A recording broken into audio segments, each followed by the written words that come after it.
amis des mots, je suis ravie de vous retrouver sur ma chaîne aujourd'hui pour un nouvel avis lecture. Ça fait un petit moment que je ne vous en ai pas posté puisque comme je le disais dans mes précédentes vidéos, je vais en poster de moins en moins, c'est-à-dire que je vais privilégier les points lecture plutôt que les avis lecture.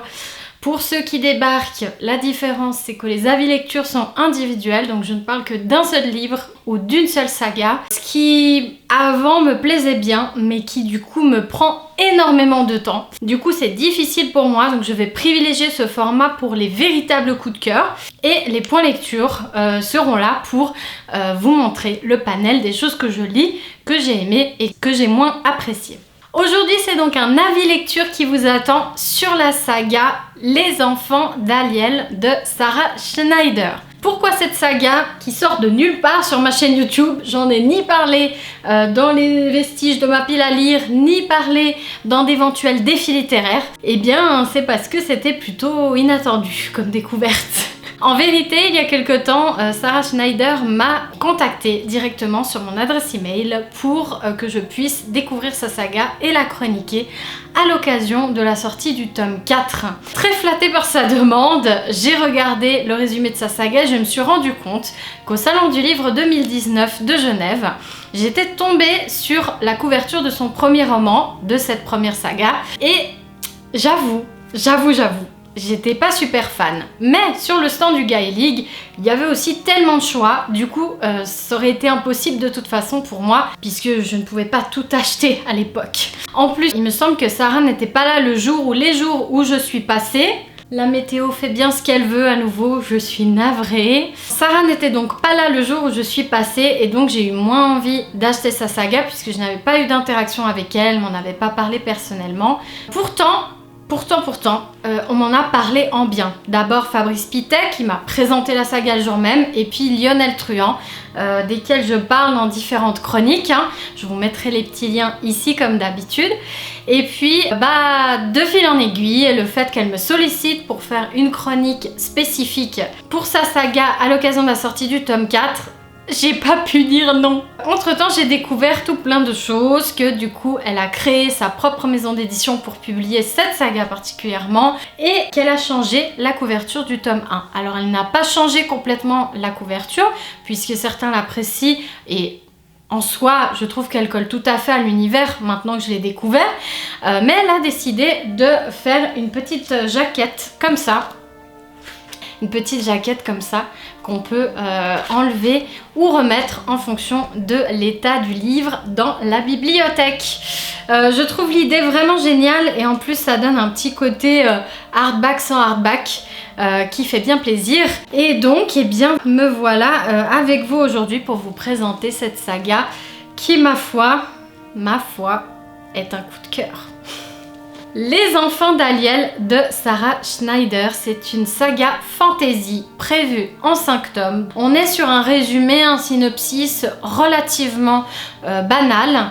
Pourtant, il y a des choses qui ne sont pas banales du tout et je vais vous expliquer pourquoi, et surtout je vais vous lire mon petit résumé que j'ai déjà personnalisé dans ce sens, puisque forcément un résumé banal ça ne donne pas envie d'y aller. Eh bien j'ai envie que vous alliez vers cette saga parce qu'elle est juste incroyable.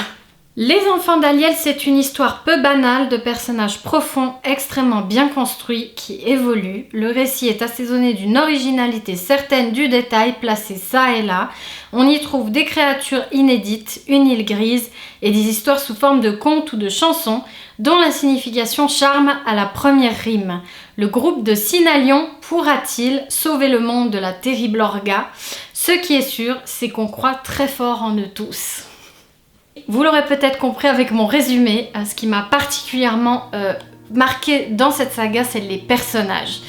L'univers en soi est aussi tout à fait original, j'en parlerai un petit peu après quand je parlerai de l'ambiance et de l'environnement de la saga, mais en tout premier lieu ce qui m'a vraiment marqué c'est ça, c'est les personnages.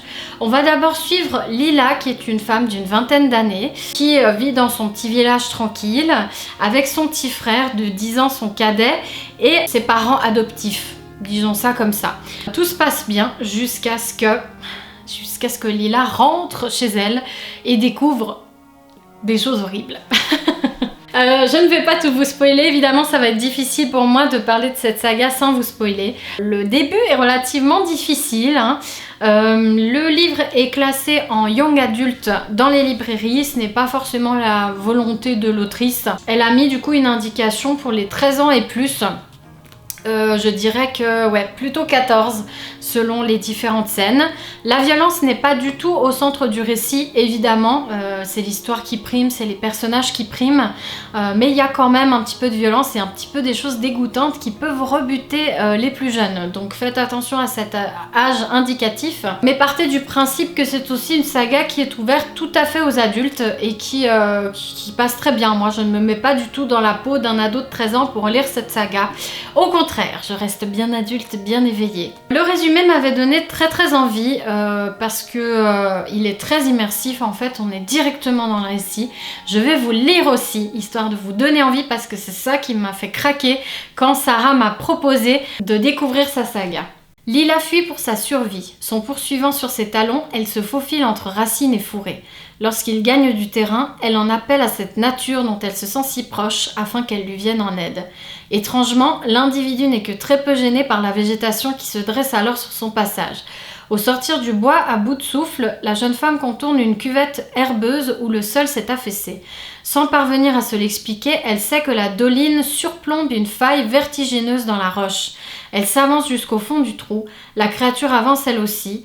Comme le dernier souhait d'une condamnée, Lila visualise le fond de la cuvette qui s'effondre sous le poids de son agresseur. Et le sol avale la bête. Voilà. Je suis à nouveau dans la nuit. Je suis vraiment désolée. Petite parenthèse technique. Je tourne cette vidéo mardi en fin de journée. Il y a du soleil, de l'ombre, du soleil, de l'ombre. Je n'en peux plus. Et ils annoncent moche toute la semaine. Et je veux que cette vidéo sorte aujourd'hui, le jour où vous la visionnez. Donc, je la tourne. Et tant pis pour les problèmes techniques. Pour en revenir à Les Enfants d'Aliel. Comme vous le voyez, on est vraiment dans un contexte très prenant. Et cette couverture magnifique, donc avec cette fameuse jaquette, je vous montre la couverture originale qui était plus dans un style un peu BD comme ça, qui en soi, comme je vous ai dit, hein, colle tout à fait à l'intrigue, mais simplement je préfère l'autre qui m'a l'air plus magique, plus fantastique, plus fantasy, et qui m'a donné encore plus envie de me plonger dedans. Au niveau de la narration, on est vraiment sur quelque chose de très travaillé, sur un langage, j'oserais pas dire soutenu, mais j'oserais dire que l'autrice aime les mots, aime jouer avec les mots et aime les belles phrases. Du coup, c'est une lecture qui demande quand même un petit peu de concentration en étant tout à fait accessible et tout à fait accessible aux tranches d'âge qui sont mentionnées sur la couverture de chaque ouvrage. Simplement, c'est un peu plus complexe que... qu'est-ce que je peux prendre comme exemple? Harry Potter. Harry Potter, typiquement, c'est un langage vraiment très simple. Bien que l'univers soit très complexe, et bien là, on est dans un univers très original et à la fois travaillé en termes de langage. J'ai beaucoup aimé la narration, c'est une plume que j'adore, que j'ai adoré découvrir, que je me réjouis de redécouvrir encore une fois dans les tomes suivants, puisque là je vais vous présenter les 3 premiers tomes, puisque je n'ai pas encore commencé le tome 4. En termes d'ambiance et d'environnement, on est sur des descriptions aussi très travaillées, très visuelles, très immersive. Comme je vous le disais tout à l'heure, on est sur des moments parfois très prenants, que ce soit émotionnellement, sensoriellement et comment pourrait-on dire, au niveau de la tension, quand il y a des scènes d'action, elles sont très immersives aussi, on les vit, on est à fond dedans et on comprend surtout tout ce qui se passe. Il n'y a pas un seul moment où je me suis dit bon Dieu, je ne comprends pas la scène, je ne comprends pas comment est la créature, etc. Moi qui n'aime pas trop les descriptions, je me retrouve beaucoup dans le texte. Ce sont des descriptions qui sont là pour être utilisées. Ce ne sont pas du tout des descriptions inutiles, superflues, comme on peut parfois trouver en fantaisie, où l'auteur veut absolument qu'on voit les choses telles qu'elles sont. Pareil pour les personnages, j'en parlerai juste après. Les personnages, on les devine, on devine comment ils sont en termes de caractère, en termes d'agissement, en termes de décision, de physique aussi, par leur attitude, par du show don't tell comme on dit, c'est-à-dire on montre et on ne dit pas, ou en tout cas c'est tellement noyé de façon positive dans le texte, dans l'action et dans le comportement qu'on va se faire une image tout à fait bien nette, bien précise. Pour parler plus précisément des personnages, je me suis directement attachée à pratiquement tous les personnages de cette saga. J'ai évidemment mes petits préférés et d'ailleurs je vais vous montrer comment est le tome 2. Voilà, la couverture du tome 2 est plus sulfureuse, dirons-nous. Par contre, plus dans ce style BD comme la première couverture, mais je trouve que l'illustration est quand même plus... Je sais pas, elle passe mieux que sur le premier tome, sur la première version. On est sur une autre intrigue ici, on est vraiment sur le tome 1, sur quelque chose d'introductif, et pourtant c'est déjà très complexe. Les têtes de chapitres sont à chaque fois dotées d'une introduction du point de vue de la méchante, la plupart du temps, écrite au présent, et du coup ça rend l'immersion dans le chapitre vraiment immédiate. On en apprend petit à petit sur cette grande méchante, mais on en apprend aussi petit à petit sur son histoire, qu'est-ce qui l'a amené à être méchante comme ça. J'ai trouvé ça vraiment très original parce que c'est tantôt du flashback, tantôt de l'évocation de souvenirs, tantôt... J'arrive pas trop à décrire comment l'autrice amène ça sans spoiler, mais j'aime vraiment beaucoup découvrir Orga de cette façon-là. Son histoire, son passé, son lien avec Flynn, avec Locus, avec Aliel, sa sœur, et puis éventuellement avec justement les enfants d'Aliel. Les enfants d'Aliel qui s'appellent les Synalions, comme je vous l'ai résumé dans mon propre résumé. Et dans ce deuxième tome, du coup, on va être sur quelque chose d'un peu plus transitoire, et pourtant on va quand même être bien dans l'action avec l'introduction de nouveaux personnages, de nouveaux Synalions et des Synalions surtout qui se complètent bien. On est sur un groupe, je trouve, qui n'est pas déséquilibré, où on n'a pas les clichés traditionnels du gars qui est absolument sûr de lui, de la fille qui est hyper canon et qui va tout déglinguer ou qui va user de ses charmes pour.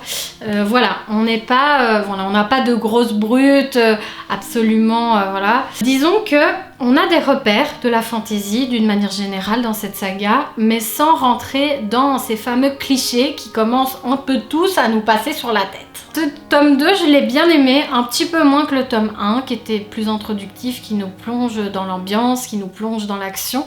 Mais j'ai quand même beaucoup aimé ce tome 2, et on sent aussi énormément, et ça joue énormément dans l'ambiance et l'environnement du récit, que l'autrice fait des recherches de ouf. Particulièrement, on retrouve les recherches dans l'artisanat d'une manière générale. C'est-à-dire que si on parle d'un forgeron ou de quelqu'un qui va créer une arme pour l'un des guerriers ou autre, eh bien on va apprendre comment cette arme est faite, comment elle est réfléchie pour ce guerrier, comment elle est réfléchie pour ce mouvement, cette action précisément. Je trouve ça phénoménal. Pareil pour l'arc, à un moment donné, un autre personnage a un arc et on voit comment l'artisanat se place autour de la création de cet arc-là. Et on est aussi pareil sur l'architecture, dans le tome 3 d'ailleurs, qui est ici et qui pour l'instant est mon préféré. Le tome 3 introduit des nouveaux personnages et un personnage du coup qui est dans mon top 1 des personnages préférés de La Mort qui tue. J'adore Shelly. Vous verrez de quoi je parle si vous lisez la saga. C'est comme mon âme sœur, un petit peu comme mon âme sœur des enfants d'Aliel. Voilà, si je devais être un personnage, je serais Shelly.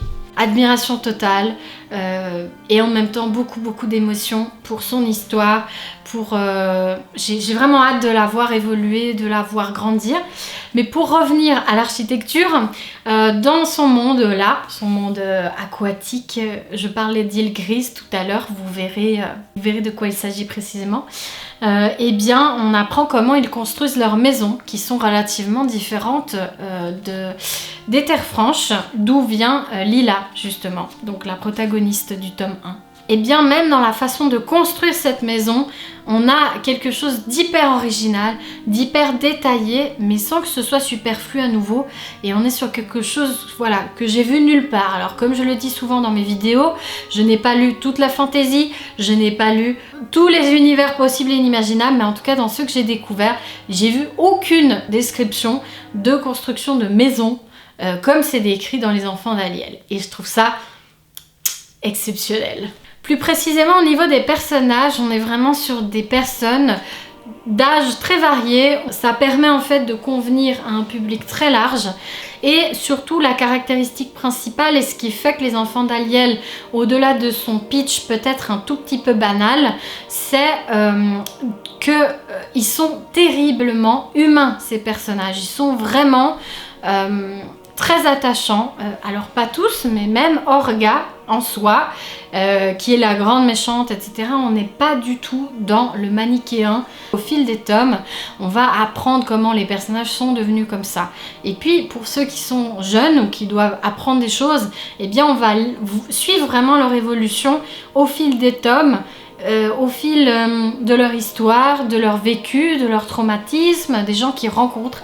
Et c'est aussi ça un des points super forts des Enfants d'Aliel, c'est que ces personnages ne fonctionnent jamais tout seuls. Ils évoluent d'une façon très imbriquée, c'est-à-dire que chaque personnage sert à quelque chose. Il n'y a pas un personnage, même les personnages secondaires, qui est placé là par hasard. Et chaque personnage va aider à grandir un autre personnage, et ainsi de suite, et ainsi de suite. Vous avez compris l'idée. J'aime particulièrement aussi la façon dont évolue l'intrigue. C'est très bien, on dirait que c'est millimétré, tout est bien dosé. Il n'y a pas un moment où je me suis dit c'est long, un moment où bon, faut passer à l'action, allez, j'ai envie que ça avance. Pas un moment non plus où je me suis dit oh là là, on respire pas, il y a trop d'action, faut que ça se calme maintenant. C'est incroyablement bien dosé, il y a une poésie dans la plume, un rythme dans la plume aussi qui permettent toujours d'aller vers l'avant de l'intrigue sans pourtant précipiter les choses. Tout est bien posé. Et puis à la fin de ce tome 3, surtout ce qui me donne envie de poursuivre, c'est que les choses commencent à se rassembler. On est plus vers la fin que vers le début. Et donc je me réjouis d'aller vers ce tome 4 qui, selon l'autrice, est le thème de l'amour. Le récit n'est pas du tout centré sur la romance. À nouveau, c'est un prétexte qui nourrit les personnages, qui les fait évoluer. Et on a une belle introduction à la fin, dans le dernier tiers du tome 3, qui me donne fort envie de poursuivre. Moi qui adore les romances. Les belles romances, évidemment. Que puis-je dire encore ? Eh bien, je vais passer à l'annonce particulière que je voulais faire en parlant de cette saga qui malheureusement n'est pas terminée. Mais comme je vous l'ai répété, le tome 4 sort le 25 juin. Et donc au moment où vous aurez vu cette vidéo, le tome 4 sera déjà sorti. Depuis 2 jours, si tout va bien. Désolée pour ça. J'ai décidé de tourner quand même et de vous annoncer que à l'occasion de la sortie du tome 4 des Enfants d'Aliel, qui se trouve ici et dont la couverture est magnifique, Sarah Schneider, l'autrice donc, et moi-même avons décidé de vous organiser un petit concours. Alors évidemment, nous sommes conscients que pas tout le monde a lu les 3 premiers tomes et que du coup le tome 4, faire gagner uniquement le tome 4 serait pas vraiment juste pour les personnes qui veulent découvrir toute la saga. Du coup, nous vous donnons l'occasion de choisir quel tome vous voulez remporter entre le 1, le 2, le 3 et le 4. Je vais au niveau de YouTube en tout cas centraliser vos participations dans un lien qui est juste en bas. Vous arriverez sur un formulaire, je vous laisserai remplir le formulaire pour participer.